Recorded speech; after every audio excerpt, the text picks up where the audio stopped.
할렐루야. 할렐루야. 여러분 반갑습니다. 오늘도 주님의 전에 오신 여러분 안녕하고 축복드립니다. 서로 인사드리기 바랍니다.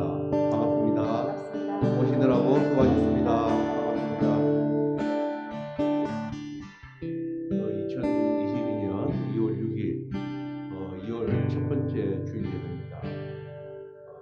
저번 주 같은 경우는 한국은 구정이었고 또 구정이 지나면 바로 입춘이 시작이 되는 그 옛날 보면 입춘 대길이라고 해가지고 정말 새로운 시작이 되는 시간인 것 같습니다. 저희들도 하나님 말씀을 통해서 우리가 예배가 회복되는 올 한 해가 됐으면 좋겠고요. 다들 건강하시고 정말 올 한 해는 하나님의 복을 많이 받으시는 정말 그런 우리 소망선교회의 교인 되시면 좋겠습니다. 다 함께 기도드리고 생각합니다. 기도하시겠습니다. 아버지 하나님 사랑과 은혜가 풍성하신 하나님 아버지, 오늘도 주님 편에 나와 예배를 드리는 이 시간, 우리의 삶이 어렵고 힘들지라도 정말 낙심 가운데서도 성령 하나님께서 함께하신다는 것을 항상 내 마음속에 기억하며 살아갈 수 있게 주님 인도하여 주시옵소서. 정말 매일의 삶이 감사드리고 진실된 삶을 주님 앞에 서게 하시고 주님 앞에 모든 것을 내려놓고 매일의 삶이 말씀의 묵상으로 살아갈 수 있게 주님 인도하여 주시옵소서. 오늘도 이 예배가 주님께 온전히 드리는 예배가 되게 하시고 이 예배가 통해서 우리의 각 개인이 회복되는 시간이 되게 주님 인도하여 주시옵소서. 이 말씀 우리 주의 뜻 이름으로 기도드리옵나이다. 아멘. 찬양 드리겠습니다. 네, 오늘 주께 높여드립니다. 찬양을 받으십시오.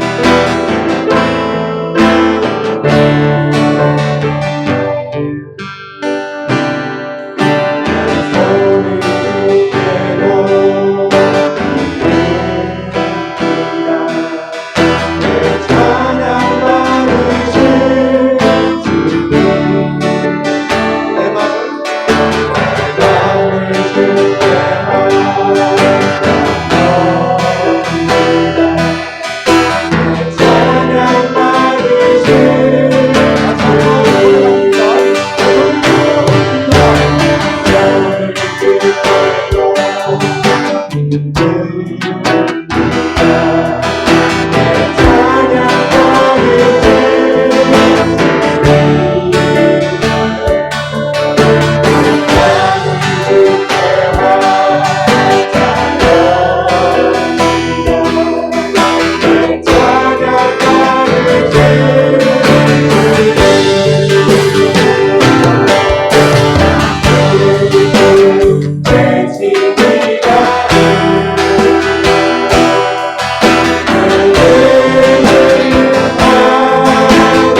여호와를 경외하는 도는 정결하여 영혼까지 이르고 여호와의 법도는 진실하여 다 의로우니 금 곧 많은 순금보다 더 사모할 것이며 꿀과 송이꿀보다 더 달도다.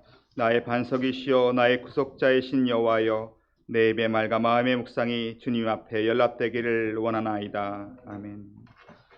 하나님의 은혜와 사랑을 진심으로 감사를 드립니다. 지난 한 주간도 주의 사랑으로 우리를 눈동자같이 지켜보아 주셨다가 거룩한 주일 주님 앞에 나와서 예배할 수 있는 큰 은혜 주시니 감사합니다.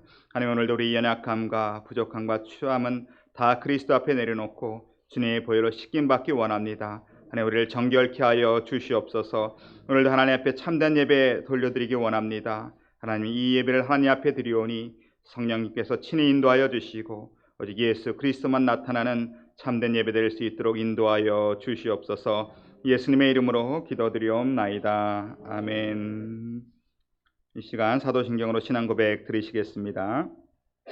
전능하사 천지를 만드신 하나님 아버지를 내가 믿사오며 그 외아들 우리 주 예수 그리스도를 믿사오니 이는 성령으로 잉태하사 동정녀 마리아에게 나시고 본디오 빌라도에게 고난을 받으사 십자가에 못 박혀 죽으시고 장사한 지 사흘 만에 죽은 자 가운데서 다시 살아나시며 하늘에 오르사 전능하신 하나님 우편에 앉아 계시다가 저희로서 산자와 죽은 자를 심판하러 오시리라. 성령을 믿사오며 거룩한 공예와 성도가 서로 교통하는 것과 죄를 사하여 주시는 것과 몸이 다시 사는 것과 영원히 사는 것을 믿사옵나이다. 아멘. 네, 우리 자리에 앉으시고요. 찬송가 419장 찬양하겠습니다.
시간 예배를 위하여서 황은성 집사님 기도인도해 주시겠습니다.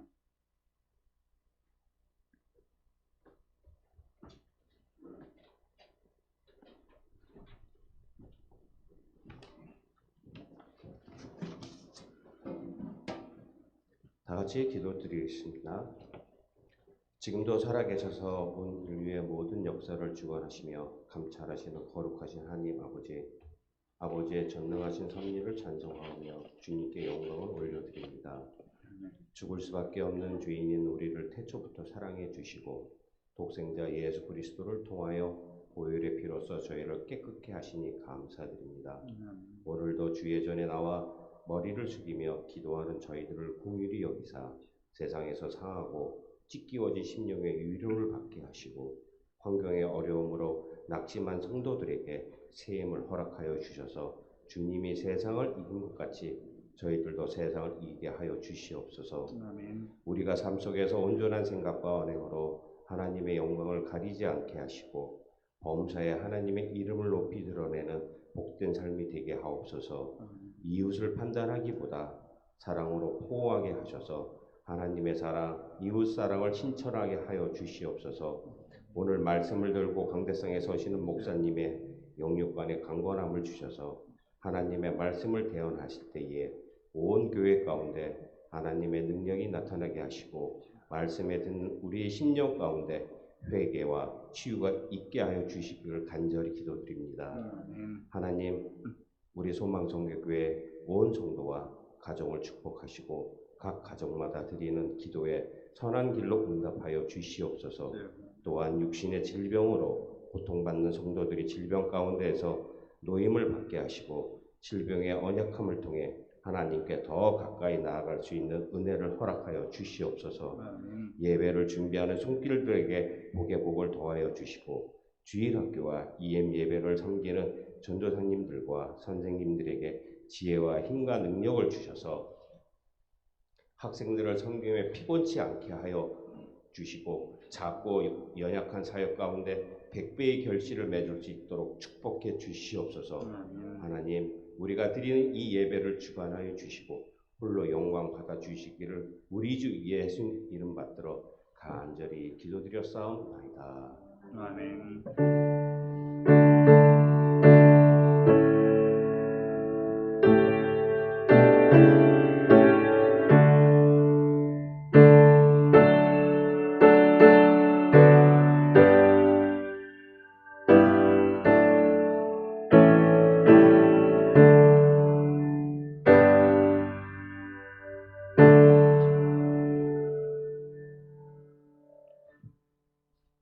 오늘 우리에게 주시는 하나님의 말씀은 레위기 1장 1절부터 9절의 말씀까지입니다. 레위기 1장 1절부터 9절의 말씀까지 우리 한 목소리로 함께 봉독해 올리겠습니다. 1절입니다. 다 같이 시작. 여호와께서 회막에서 모세를 부르시고 그에게 말씀하여 이르시되 이스라엘 자손에게 말하여 이르라. 너희 중에 누구든지 여호와께 예물을 드리려거든 가축 중에서 소나 양으로 예물을 드릴지니라. 그 예물이 소의 번제이면 흠없는 수컷으로 회막문에서 여호와 앞에 기쁘게 받으시도록 드릴지니라. 그는 번제물의 머리에 안수할지니 그를 위하여 기쁘게 받으심이 되어 그를 위하여 속죄가 될 것이라.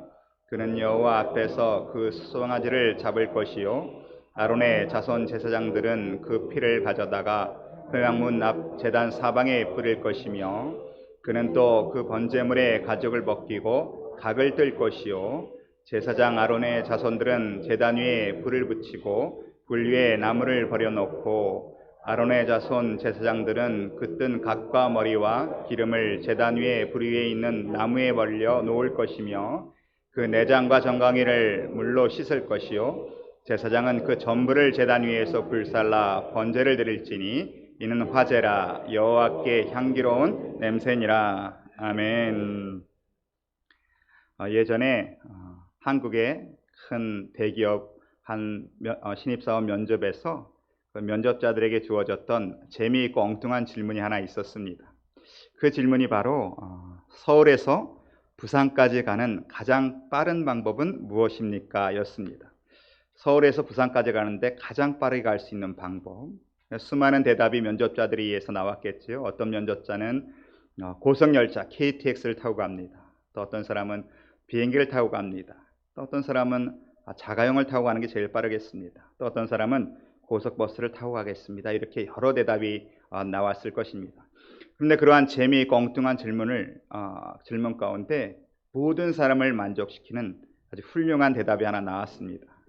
그 대답이 바로 사랑하는 사람과 함께 가는 것입니다 였습니다.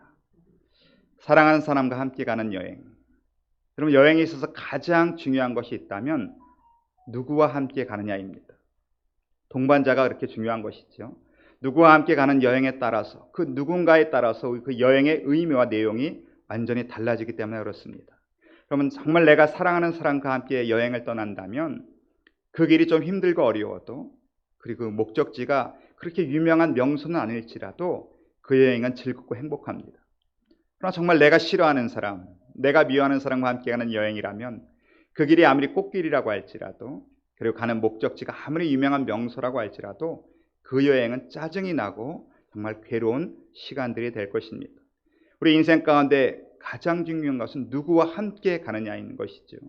그리고 인생의 동반자, 정말 사랑하는 좋은 동반자를 만난다는 것은, 그리고 우리 신앙의 여정 가운데 좋은 믿음의 동역자들, 좋은 목사님을 만나고 좋은 성도를 만난다는 것은 이게 얼마나 큰 축복인지 알 수가 없습니다.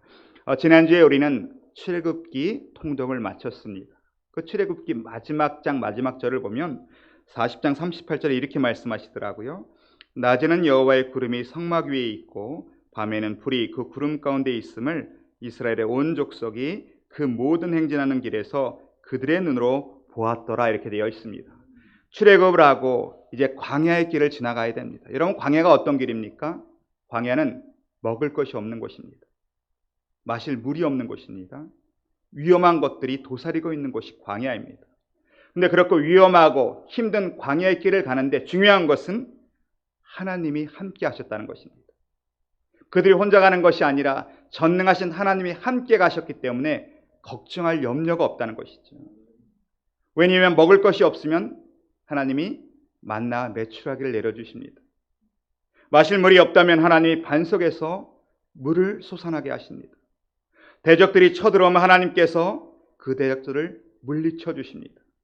인생의 여정 가운데 비록 광야의 길을 갈지라도 정말 중요한 것은 그 하나님과 함께 걷는다면 문제가 되지 않는다는 거예요. 그런데 중요한 것은 그 하나님과 과연 어떤 관계냐는 것이죠. 정말 내가 그 하나님과 사랑하는 관계면 그 광야의 길은 행복한 길입니다. 그런데 그렇지 못하다면 그 전능하신 하나님과 함께 있는 광야의 길은 두렵고 떨리는 길입니다. 그래서 성경은 우리에게 어떻게 하면 그 전능하신 하나님과 우리가 사랑의 관계를 유지하면서 갈 수 있는가에 초점을 맞추고 있어요. 그 하나님과 사랑의 관계를 유지할 수 있는 유일한 비결은 바로 예배라는 것입니다. 바로 제사라는 것입니다. 그래서 출애굽기 다음에 이어지는 책이 뭐예요? 그래서 레위기입니다. 그럼 레위기 하면 지루하고 따분한 책, 가깝지만 먼 책. 성경을 통독하다 보면 암초가 바로 레위기예요. 레위기가 오면 답답해요. 왜냐하면 우리가 익숙하지 않은 단어들이 많기 때문에 그렇습니다. 그 안에는 법이 담겨 있죠. 제사법이. 원래 법이 담겨 있는 책들은 다 지루해요. 그러니까 레위기도 그렇게 여겨질 수 있지만 여러분, 유대인들이 가장 사랑하는 책이 레위기입니다. 그러니까 자녀들이 태어나면 5살이 되면 가장 먼저 가르치는 책이 레위기입니다. 왜냐하면 이 레위기는 하나님과의 만나는 방법이 적혀 있기 때문에 그렇습니다. 레위기에는 거룩함을 얻는 방법이 있기 때문에 그렇습니다. 레위기에는 참 행복을 얻는 방법이 적혀 있기 때문에 자녀들에게 레위기를 가장 먼저 가르칩니다.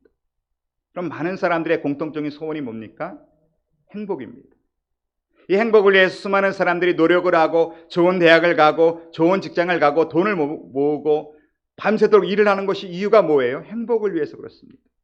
근데 안타깝게도 수많은 사람들이 난 정말 행복하다 이렇게 느끼면서 살아가지 못한다는 것이죠. 왜 이렇게 행복을 위해서 수고하고 애를 쓰는데 왜 나는 행복하다 느끼지 못할까요? 그것은 우리가 죄인이기 때문에 그렇습니다. 죄인은 행복함을 느낄 수가 없어요. 당신은 죄인입니다 얘기하면 사람들이 내가 무슨 죄인이야 이렇게 얘기할 거예요. 근데 죄인인 증거가 너무 많아요. 왜냐하면 우리 피 속에는 죄성이 흐르고 있어요. 그 사람은요, 죄를 가르쳐 주지 않아도 저절로 죄를 배웁니다. 누가 딸을 죄를 지으라고 가르쳐 주지 않아도요, 어린 아이들도 보면 저절로 거짓말하는 거 배우고 남의 거 뺏어오는 거 배우고 다 배워요. 왜냐하면 우리 피 속에 죄가 흐르기 때문에 그렇습니다. 그리고요, 우리는 죄 짓는 게 가장 빨리 중독이 됩니다. 이 죄 짓는 거, 마약, 담배, 술 이런 건요, 몇 번 하다 보면 금방 중독이 돼요. 왜냐하면 우리가 너무 친숙하니까. 그래서 세상에서 가장 재밌는 게 뭐예요? 죄 짓는 게 제일 재밌습니다. 우리가 죄인이기 때문에 그런다는 거예요. 죄인은 행복을 느낄 수가 없어요. 행복은 다른 말로 말하면 무엇입니까? 만족함입니다. 만족함은 또 다른 말로 표현하면 무슨 말입니까? 부족함이 없는 것입니다. 사람은 어느 때 부족함이 없느냐? 여러분 다윗의 고백에 뭐라고 말씀하십니까? 여호와가 나의 목자시니 내게 부족함이 없으리로다. 여러분 참된 부족함이 없는 거, 참된 만족, 참된 행복은 언제 느낄 수 있는가? 여호와가 나의 목자가 되셔야 돼요. 하나님이 나의 주인이 되셔야 됩니다. 그때 우리는 진정한 행복을 느낄 수 있는 거예요. 그럼 하나님이 나의 주인이 되심을 가장 잘 나타내는 그 행위가 무엇이냐? 그게 바로 예배입니다. 하나님이 나의 주인 되심을 가장 잘 드러나는. 그래서 이 레위기에는 두 가지 예배를 우리에게 말씀하고 계십니다. 전반부 1장부터 16장까지는 하나님께 드리는 제사, 하나님 앞에 드린 예배를 말씀하시고요. 17장부터 마지막 27장까지는 삶 속에서 드려지는 인간과의 예배, 인간과의 제사에 대해서 그것을 얘기하십니다. 그러니까 결국은 우리에겐 두 가지 예배가 있다는 거예요. 하나님 앞에 드린 예배가 있고 우리의 삶 속에서 드려지는 예배. 이 두 가지 예배를 성공하는 것이 하나님과 사랑의 관계, 행복을 유지하는 비결이라는 것입니다. 나는 우리 모두가 이 두 가지 예배에 성공하시길 주님의 이름으로 축원합니다. 이 전반부에 말씀하시는 하나님 앞에 드리는 제사 가운데는 5대 제사가 있어요. 5가지 제사가 있다는 거예요. 그게 바로 번제, 소제, 화목제, 속제제, 속건제예요. 이게 드리는 목적이 다 달라서 이름이 다른 거예요. 오늘 우리가 함께 살펴보는 번제는 하나님의 은혜에 감사해서 나의 모든 것을 전부 드린다는 충성의 의미가 있어요. 그게 드리는 제사가 오늘 보는 번제입니다. 이 소제는 곡식으로 드리는 제사인데요. 이것은 우리의 일생을 날마다 입히시고 먹이시는 하나님의 은혜에 감사해서 드리는 제사가 소제입니다. 또 화목제는 특별히 하나님 은혜를 크게 입었을 때, 또 때로는 내가 하나님 앞에 서원을 할 때 드리는 제사가 화목제입니다. 또 속죄제는 우리가 하나님 앞에 율법적으로 죄를 범하였을 때 죄를 씻기 위해서 드리는 제사가 속죄제입니다. 그러니까 속건제는 율법적으로 사람에게 죄를 범하였을 때, 그리고 그 죄를 내가 배상할 수 있는 죄일 때는 속건제를 드리는 것이죠. 5가지 제사가 있는데 오늘 그 가운데 이 1절부터 9절까지는 번제, 소를 제물로 드리는 번제에 대해서 우리에게 말씀하고 계십니다. 오늘 말씀을 통하여서 참된 예배가 무엇인지 한번 살펴보고 깨닫는 귀한 시간이 되길 주님의 이름으로 부탁드립니다. 우리 1절 한번 읽어볼까요? 1절 우리 다 같이 시작. 여호와께서 화목에서 모세를 부르시고 그에게 말씀하여 이르시되. 오늘 1절에는 참 많은 정보를 우리에게 말씀하고 계세요. 하나님께서 회막에서 모세를 부르셨다는 거예요. 회막이라는 게 있었습니다. 회막, 이 말 그대로 하면 무슨 뜻일까요? 회막? 영어로 보면 The Tent of Meeting 이렇게 되어 있습니다. 쉽게 말하면 만남의 장소라는 거예요. 그럼 하나님과의 만남의 장소를 정해주셨다는 것입니다. 구약에서는 그것을 회막이라고 얘기하고 다른 말로는 성막, 때로는 장막 이렇게 표현되어 있습니다. 하나님과의 인간의 입장에서 하나님과의 만남을 강조할 때는 회막입니다. 그러나 하나님 입장에서 하나님의 임재, 거룩한 하나님의 임재를 강조하면 성막이 됩니다. 그리고 광야를 지나다니면서 옮겨 다니는 거주지라는 표현을 강조할 때는 장막이 되는 것이죠. 근데 이게 다 같은 말이에요. 근데 하나님께서 만나는 장소를 정해주셨다는 거예요. 하나님은 이스라엘 백성을 아무 데서나 만나는 것이 아니라 내가 회막에서 너희를 만나겠다고 약속을 하셨다는 것입니다. 물론 이 시대에는 하나님을 만나는 장소가 정해져 있는 건 아니에요. 물론 교회만 와서 예배 드릴 때만 유일하게 하나님을 만날 수 있다 이렇게 말할 수도 없습니다. 교회에서 예배 드리지 않으면 구원을 못 받는다 이렇게 말할 수도 없는 것이죠. 그런데 우리에게 중요한 것은 이 시대 많은 사람들이 교회에서 드리는 예배를 너무 경시한다는 거예요. 특히 요즘은 코로나로 인하여서 2년 가까운 시간들을 현장의 대면 예배가 아닌 온라인 영상 예배를 드리면서 이제는 예배를 집에서 영상으로 드려도 되겠다라고 생각하는 사람들이 많이 있습니다. 그 실제로 무교회주의자들은 교회 갈 필요가 없다는 거예요. 하나님은 어디서 만날 수 있는데 왜 꼭 교회를 가야 됩니까? 우리끼리 예배 드리면 되지 라고 생각하는 사람도 있습니다. 말씀드렸지만 그렇다고 해서 구원을 못 받는 건 아니에요. 그러나 중요한 것은 건강한 신앙생활을 할 수가 없습니다. 참된 신앙생활이 될 수가 없다는 거예요. 왜냐하면 교회에는 5가지 기능이 있어요. 우리 교회는 첫 번째는 예배의 기능이 있습니다. 두 번째는 말씀의 기능이 있습니다. 세 번째는 전도의 기능이 있고요. 네 번째는 봉사의 기능이 있고요. 5번째 친교의 기능이 있습니다. 이 5가지가 돼야 신앙생활이 된다는 거예요. 교회에 오셔서 여러분 예배도 드리고 말씀의 교육도 받고요. 함께 전도도 해야 되고 그리고 여러분들이 주님의 몸된 성전을 섬기는 봉사가 있어야 됩니다. 그리고 마지막으로는 성도 간의 친교가 있어야 됩니다.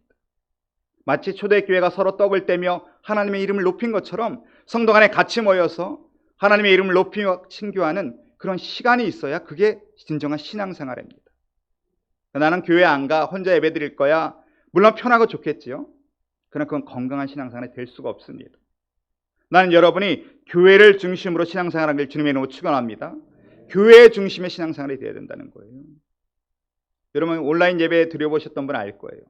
저도 처음에 온라인 예배를 드릴 때는요, 이 성전에서 드리는 예배와 똑같이 하려고 일찍 일어나서 샤워도 하고 양복도 입고 의자에 앉아서 이렇게 드리는데요. 점점 시간이 지날수록 이게 달라지더라고요. 마음 자세가 달라지고요.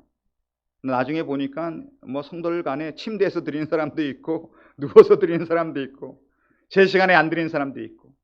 그러나 교회는 모든 신앙생활의 중심입니다. 오늘 하나님께서 회막에서 그를 부르셨다고 얘기합니다. 그리고 또 한 가지 중요한 것은 하나님이 이스라엘 백성을 만나시는 데에 모세를 부르셨다는 거예요. 이스라엘 백성을 다 부르지 않고 모세를 부르셔서 모세를 통하여 만나길 원하신다는 것이죠. 이 모세가 뭡니까? 그래서 중보자라고 얘기하는 거예요. 하나님과 죄인 가운데는 중보자가 필요해요. 그냥 만날 수가 없습니다. 이 모세는 결국은 우리 예수 그리스도를 의미합니다. 그러면 신앙은 예수님을 통해서 하나님을 만나는 거예요. 예수님을 통해서 구원을 받는 거예요. 예수님을 통해서 죄사함을 받는 겁니다. 예수님을 통해서 축복을 받는 거예요. 예수님을 통해서 하나님을 만나는 게 신앙입니다. 그래서 우리 신앙생활의 중심은 예수 그리스도입니다. 어떤 권사님이 그랬대요. 전사님한테, 전사님 하나님을 믿는 건 알겠는데 예수님은 왜 또 믿어? 그러더래요. 어떻게 권사님이 되셨는지는 알 수가 없지만 어떤 전도사님이 그렇게 말씀하시더라고요. 우리의 신앙생활은 예수님을 통하여서 하나님을 만나는 것이죠. 또 한 가지 중요한 것은 모세를 어떻게 하셨다고 말씀하십니까? 부르셨다는 거예요. 이게 굉장히 중요합니다. 그럼 하나님을 만나는 데 있어서 가장 중요한 것은 하나님이 불러주셔야 됩니다. 내가 원한다고 하나님을 찾아가는 게 아니에요. 그럼 여기에서 지금 예배드리는 우리 모두 가운데 내가 하나님을 찾은 사람은 아무도 없습니다. 하나님이 나를 불러주신 겁니다. 때론 부모를 통하여서 나를 불러주시기도 하고요. 때론 가족과 친척을 통하여서 나를 불러주시기도 합니다. 때론 친구를 통하여 나를 불러주시기도 하고 또 어려운 환경을 통하여서 나를 부르시기도 합니다. 그러면 이 부르심 때문에 우리는 하나님 앞에 감사를 드리는 거예요. 여러분 세상에 얼마나 훌륭한 사람들이 많이 있습니까? 나보다 더 똑똑하고 더 많이 배우고 더 잘나고 하나님 앞에 더 크게 쓰임받을 사람이 수많이 있는데 그 가운데 나를 불러주셨다는 거예요. 그래서 이걸 우리는 뭐라고 얘기합니까? 은혜라고 얘기합니다. 신앙은 이 은혜부터 시작하는 거예요. 어떻게 하나님 나를 부르셨을까? 밖에 나가면 나보다 더 똑똑한 사람 얼마나 많은데, 나보다 인격적으로 더 훌륭한 사람이 많은데, 나보다 더 많이 배운 사람이 많은데 그 가운데 그들을 부르지 아니하시고 나를 부르셨다. 이 은혜에 감사해서 시작되는 게 신앙생활입니다. 이 은혜에 감사할 때 어떤 일이 일어납니까? 2절 3절 한번 읽어볼까요? 2절 3절 다 같이 시작.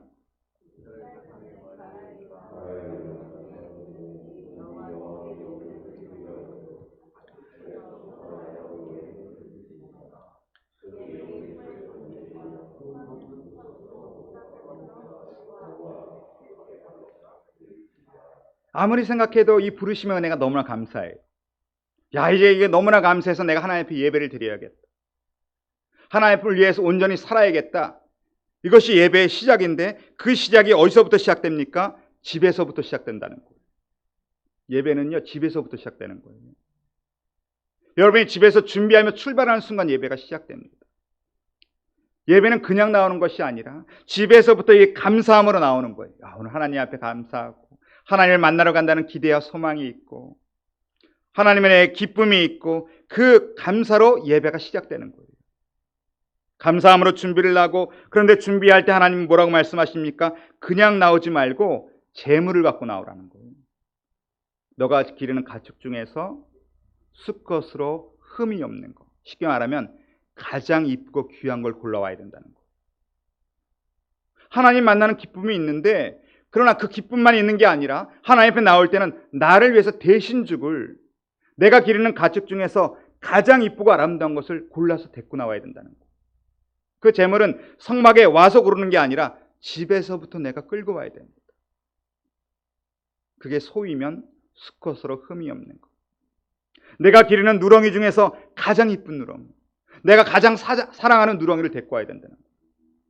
여러분, 그 누렁이를 고를 때 얼마나 마음이 아프겠습니까? 내가 하나님을 만난다는 기쁨도 있지만 동시에 나의 죄 때문에 나를 대신 죽어야 하는 가축이 필요하다는 거예요.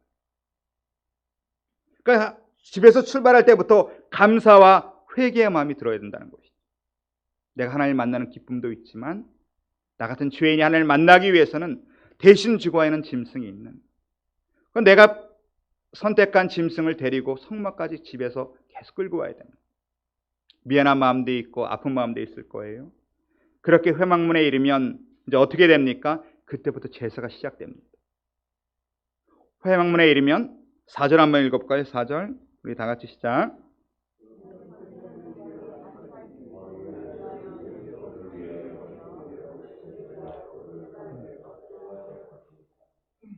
회막문에 이르면 가장 먼저 하는 일이 그는 번제물의 머리에 안수할지니. 여기서 그는 누구일까요?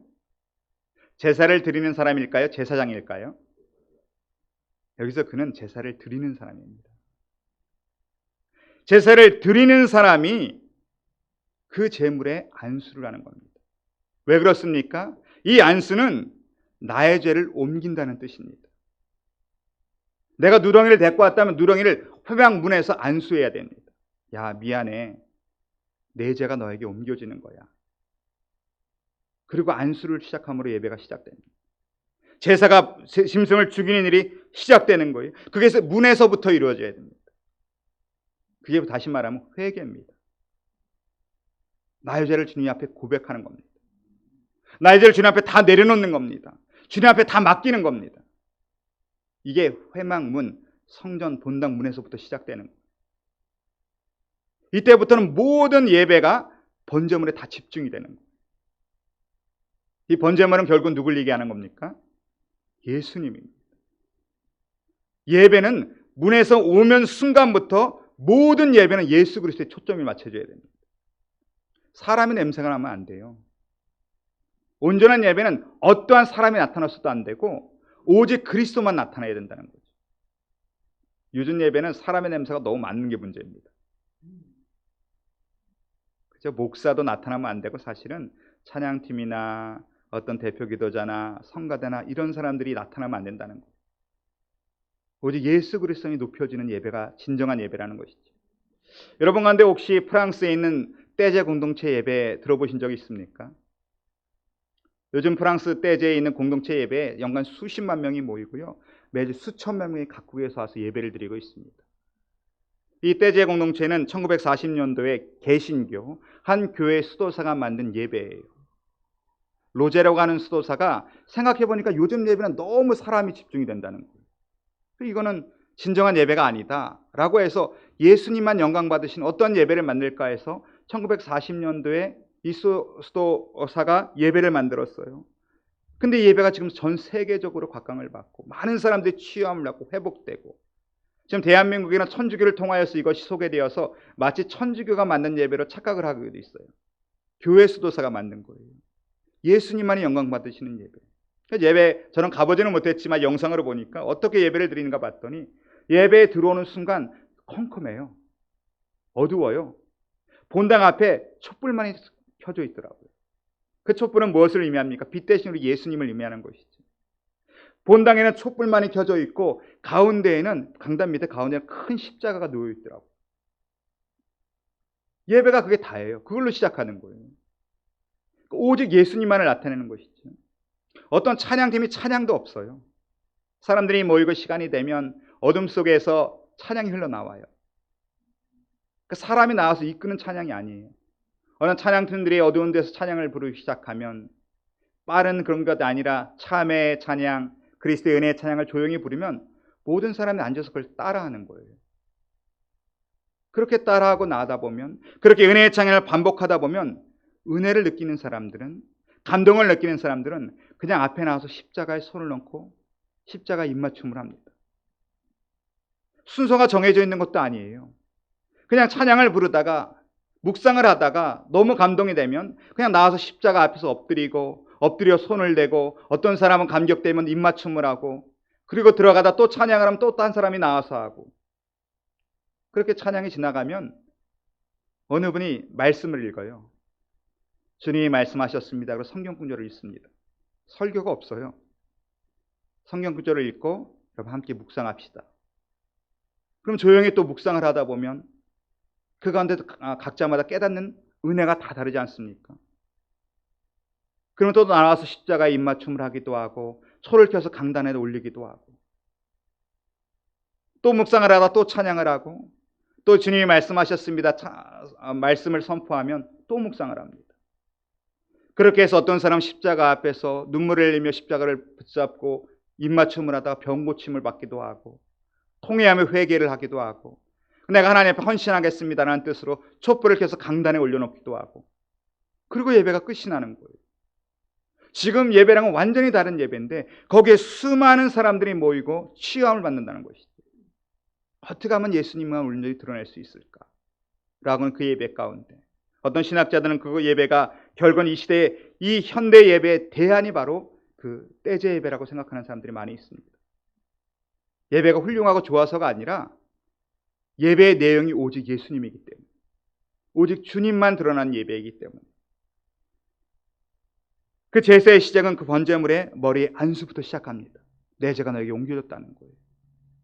그럼 어떤 일을 합니까? 5절도 한번 보십시오. 5절 다 같이 시작.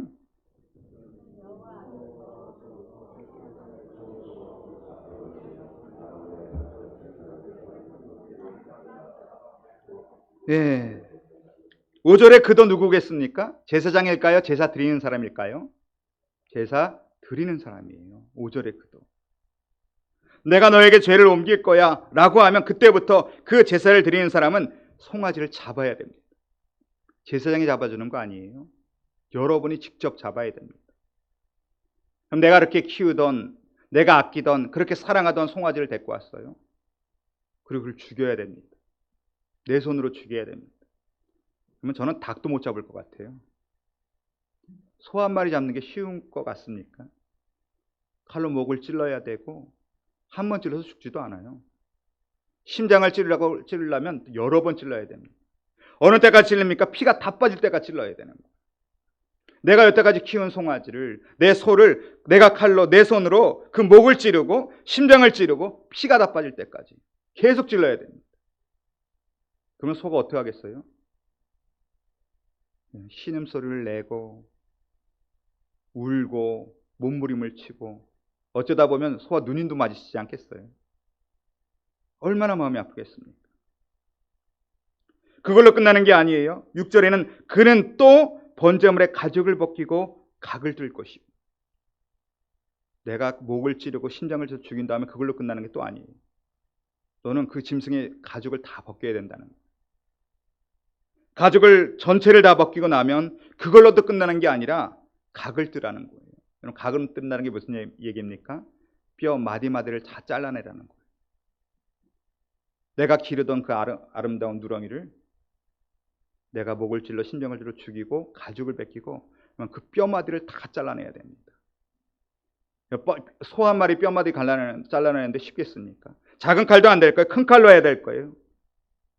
근데 하나님은 번제는 말씀드렸지만 전부 다 태워드리는 제사인데 어차피 다 태워드릴 거 왜 이렇게 힘들게 죽이고 가죽을 벗기고 각을 뜨고 씻기고 그리고 태우라는 거예요. 왜 그렇습니까? 여러분, 죄를 가볍게 하면 안 된다는 거예요. 죄를 너무 쉽게 져요. 죄를 짓는 건 쉽지만 죄 씻음을 받는 건 어렵습니다. 그냥 다 태울지라도 그렇게 하면 안 된다는 거예요. 하나님, 내 죄 용서해 주세요. 잘못했습니다. 이게 아니라는 거예요. 철저하게 회개해야 된다는 거예요. 목을 찌르듯 심장을 찌르듯 가죽을 벗기듯 모든 뼈를 다 각을 뜨듯 그러면 회개는 철저해야 됩니다. 하나님, 잘못했어요. 용서해 주세요. 이게 회개가 될 수 없다는 거예요. 그렇게 그 제사를 드리러 온 사람이 자기의 번제물에 안수를 나고 그 짐승을 죽이고 가죽을 벗기고 각을 뜨고 할 때 제사장들은 뭐 하느냐? 5절을 보면 그 5절의 중반부에는 아론의 제사장들은 기다렸다가 그 피를 가져다 회막문 앞 제단 사방에 뿌릴 것이며, 제사장은 그 사람이 다 죽이는 동안 피 받는 동안 가만히 있다가 피를 뿌려주는 거예요, 제단에. 또 7절에 보면 제사장 아론의 자손들은 제단 위에 불을 붙이고 그 불에 나무를 벌리고 8절에 보면 그 뜬 각과 머리와 기름을 제단 위에 불 위에 있는 나무에 벌려놓을 것이며, 제사장들은 도움이에요. 도움이 예배의 도움입니다. 여러분이 직접 그 번제물을 죽이고 각을 뜨고 가죽을 벗길 때 기다렸다가 그 피를 뿌려주고 그 각을 뜬 것을 올려주는 거예요. 목사는 도움 역할을 하는 거예요. 예배는 여러분들이 드리는 거예요. 저는 말씀으로 여러분들이 하나님 만날 수 있도록 돕는 겁니다. 제사장의 단어 라틴어 폰티펙스라는 단어가 있어요. 폰티펙스라는 단어는 다리를 놓는 사람들이라는 뜻입니다. 제사장은 다리를 놓는 사람들이에요.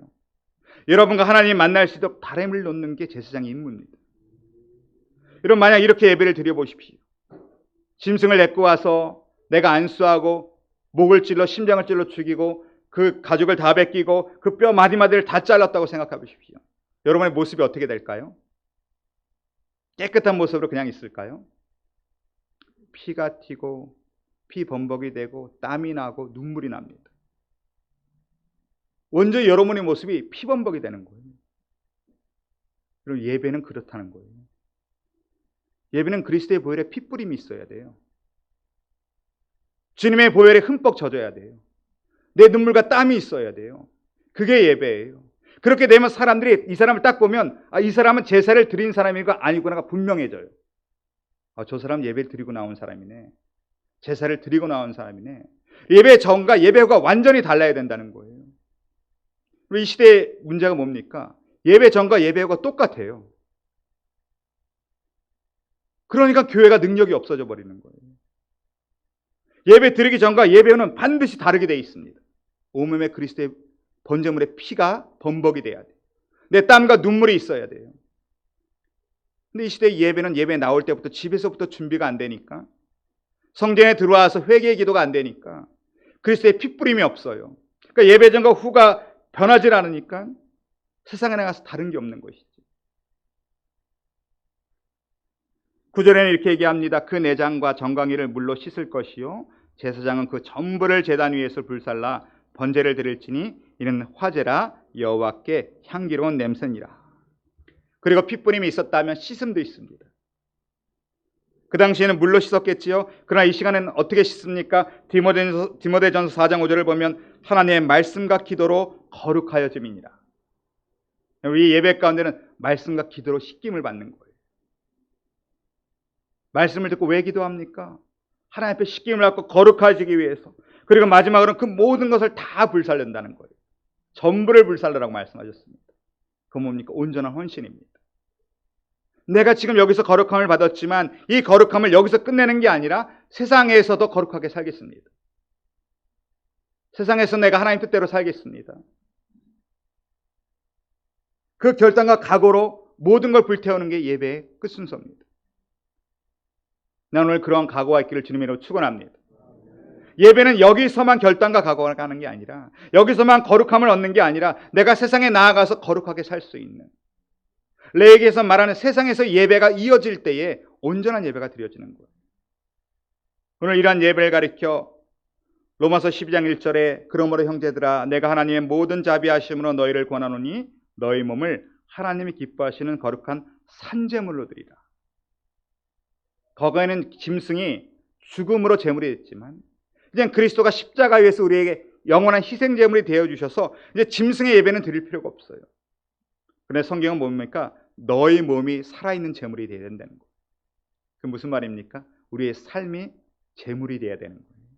우리의 삶이 예배가 되어야 되는 거예요. 그런데 그것이 바로 너희가 드릴 영적 예배니라. 요즘 영적이라 그러면 신비한 거 많이 얘기하는데 성경이 말하는 영적은 뭡니까? 삶입니다. 우리의 삶 가운데 그리스도의 모습이 나타나야 됩니다. 난 여러분이 예배 드리기 전과 후가 완전히 달라지길 주님의 이름으로 축원합니다. 예배 드리면 달라져야죠. 그리스도의 보혈이 내 몸에, 내 심령에 핏부림이 있었다면 티가 나야 됩니다.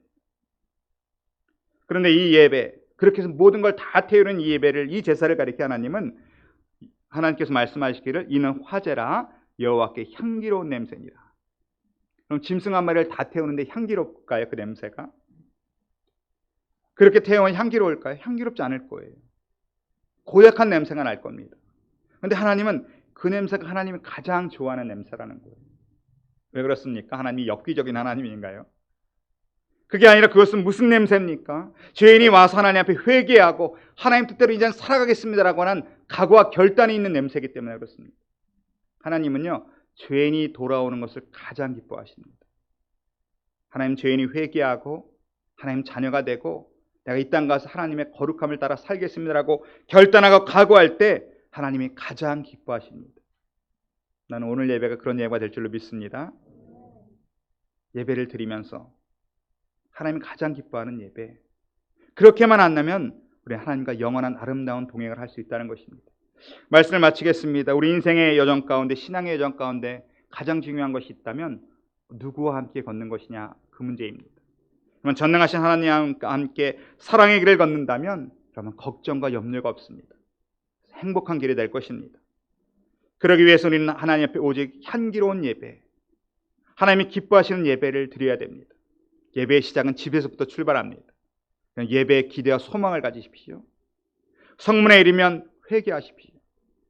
나의 모든 죄를 그리스도 앞에 맡기십시오. 예배 가운데 그리스도의 핏부림이 우리의 심령 가운데 있어야 됩니다.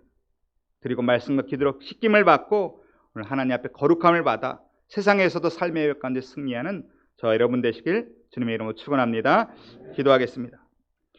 하나님 감사합니다. 예수 그리스도의 십자가의 은혜로 우리를 구원하시고 새 인생을 살아갈 수 있도록 도와주시니 감사합니다. 인생의 여정을 전능하신 하나님과 함께 걷게 하여 주셔서 행복하고 기쁜 인생이 되게 하여 주시고 올바른 예배를 통하여서 늘 하나님과 사랑의 관계를 유지할 수 있도록 인도하여 주시옵소서. 하나님, 우리 모두가 참된 예배자 되기를 소망합니다. 예배의 전과 후가 다른 사람이 될 수 있도록 인도하여 주시고 날마다 우리 삶 가운데 보혈의 능력으로 승리할 수 있도록 인도하여 주시옵소서. 예수님의 이름으로 기도드리옵나이다. 아멘. 이 시간 하나님 앞에 예물 드리는 시간입니다. 우리 찬송가 621장 찬양 드리면서 준비한 예물 올려드리겠습니다.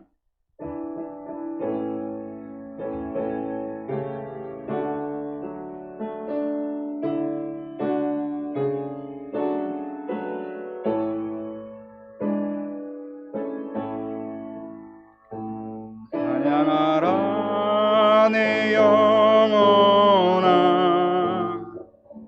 찬양하라 내 영혼아, 온 마음과 정성 다하여 주 찬양하라.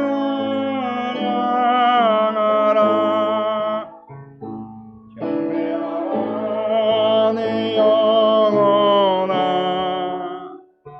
경배하라 내 영혼아,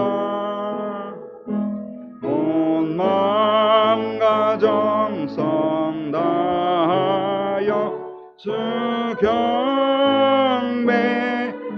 경배하라. 기도하겠습니다. 하나님 감사합니다. 오늘도 우리 하나님 앞에 우리 모두가 참된 예배가 될 수 있도록 인도하여 주시옵소서. 예배 가운데 귀한 예물을 가지고 나왔습니다. 하나님의 것을 구별할 수 있는 지혜와 믿음 주셨사오니 하나님의 약속대로 드린 귀한 손길마다 복의 복을 더하여 주셔서 올해도 모든 지경들이 넓어지는 축복을 허락하여 주시옵시고 이 예물이 쓰이는 것마다 그리스도의 십자가의 능력이 나타나게 하셔서 보혈의 은혜로 많은 자들이 구원을 얻고 생명을 얻는 역사가 있게 하여 주시옵소서. 감사하며 예수님의 이름으로 기도드리옵나이다. 아멘. 이 시간 교회 시간입니다. 우리 주보를 함께 보시면 좋을 것 같습니다. 계속해서 개인 방역 안내, 우리 코로나 바이러스, 오미크론, 또 스텔스 오미크론 여러 가지가 지금 유행하고 있습니다. 여러분 각자가 주의하셔서 건강하고 또 어려움 없는 신앙생활 또 일상생활 되길 바랍니다. 새벽 예배 안내 계속해서 성경 통독이 진행되고 있습니다. 우리 여러 가지 이유로 새벽 예배 참여할 수 없다면 가정에서 또 계속해서 성경 통독에 함께 하시는 우리 모두가 되시길 바랍니다. 창세기 8주 특강 우리 박상희 집사님 특강이 이제 세 번째 시간이 되었습니다. 느끼시겠지만 시간이 갈수록 더 큰 은혜가 있고 귀한 말씀들이 매 시간 진행되고 있습니다. 금요일 오후 7시입니다. 조금 일찍 오시면 더 좋을 것 같습니다. 그래서 일찍 오셔서 말씀 듣고 은혜 받는 시간 되기 원합니다. 그리고 8주 특강이 끝나면 교회에서 진행하던 성경 공부, 금요 성경 공부 및 기도회, 수요 성경 공부가 이어질 예정입니다. 이것을 위해서도 또 기도해 주시면 감사하겠습니다. 혹시 다른 광고 말씀 또 있으십니까? 네, 없으시면 우리 다 같이 일어나셔서 찬송가 438장 내 영혼이 은총 입어 찬양하시고 우리 함께 기도하는 시간 갖겠습니다.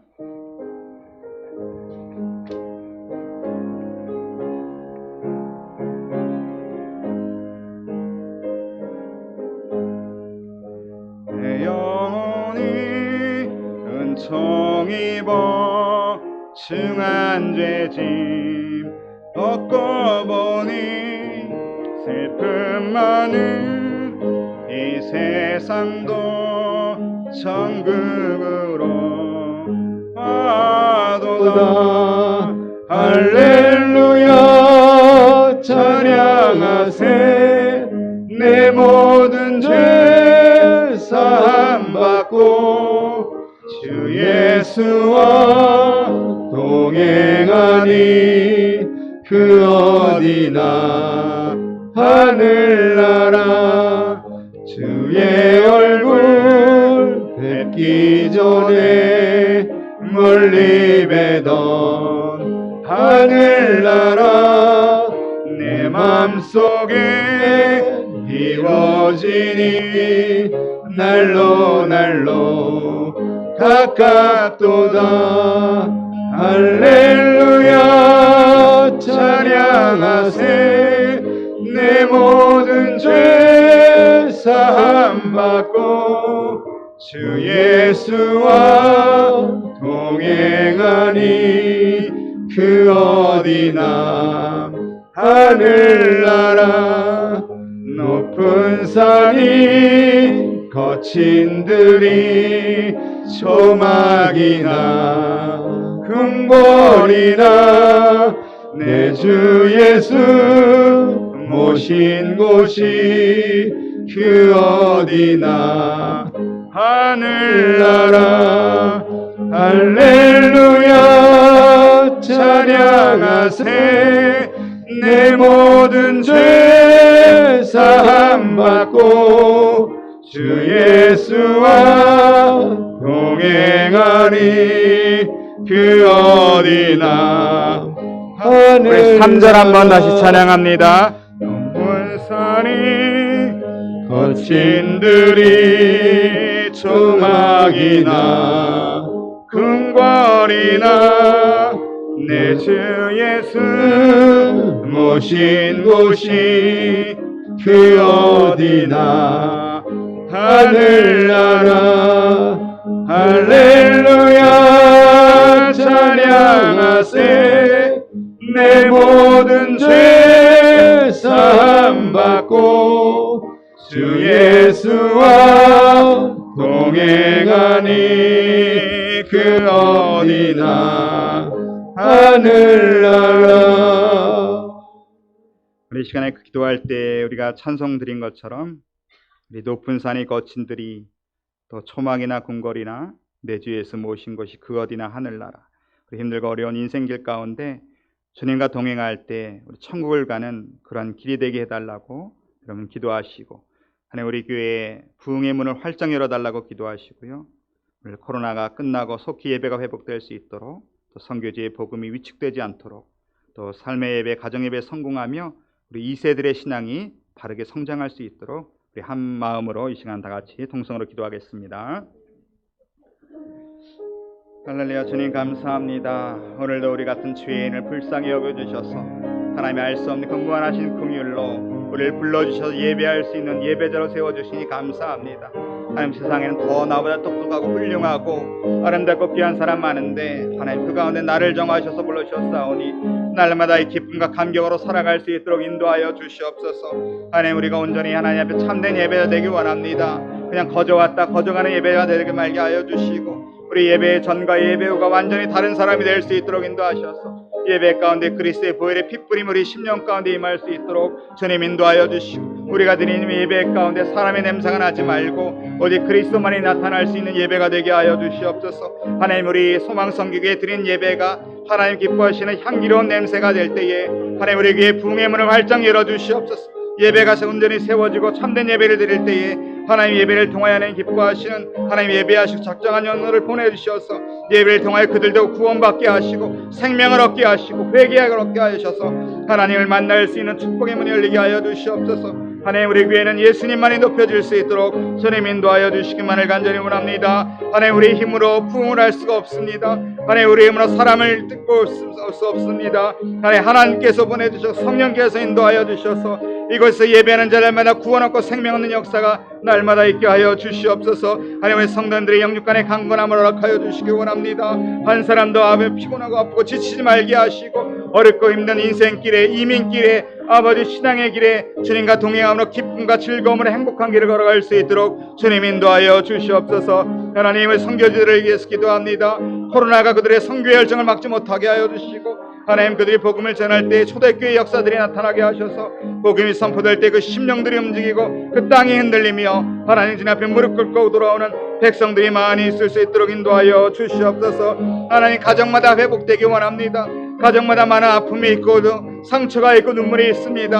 하나님, 가정들을 불쌍히 여기셔서 주의 말씀을 그들을 치료하여 주시고 회복시켜 주셔서 특별히 우리 가정에 있는 2세들 자녀들이 아버지 하나님 잘못된 길로 걸어가지 말게 하여 주시옵시며 세상의 가치관을 갖지 말게 하여 주시고 말씀 안에서 가정이 회복될 때 저들이 하늘의 가치관을 갖게 하시고 성경의 가치관을 갖게 하셔서 이 세상을 변화시켜 나갈 수 있는 하나님의 일꾼들이 될 수 있도록 인도하여 주시옵소서. 하나님, 우리 자녀들 가운데 우리 2세 가운데 주님 기뻐하시는 선교사 목사들이 나오게 하시고 정치계의 인물들이 나오게 하시고 경제계의 모든 사회에 저들이 영향력을 미칠 수 있는 하나님의 일꾼들이 많이 나올 수 있도록 주님 인도하여 주시옵소서. 하나님, 우리 미련하고 부족합니다. 오늘도 주의 은혜를 사모합니다. 긍휼히 여겨주시옵소서. 불쌍히 여겨주시옵시고 날마다 그리스도와 동행함으로 그리스도의 보혈의 핏뿌림을 믿음으로 세상에서 승리하는 하나님의 모든 백성들이 될 수 있도록 주님 인도하여 주시옵소서.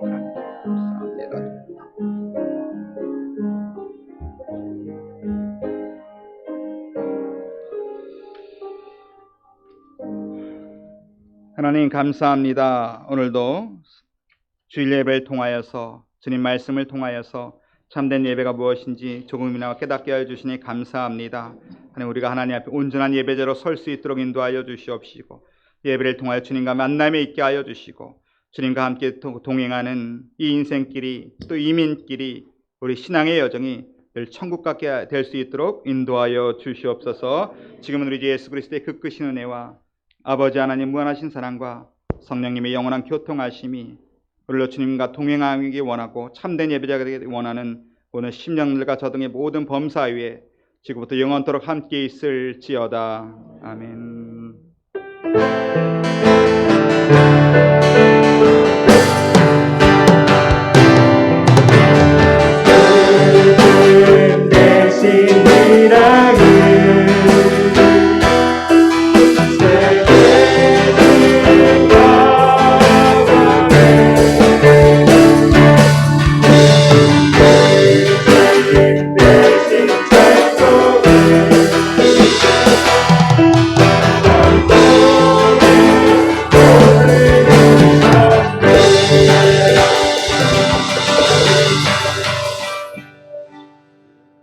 마쳤습니다. 하나님의 영광에 박수 올려드립니다.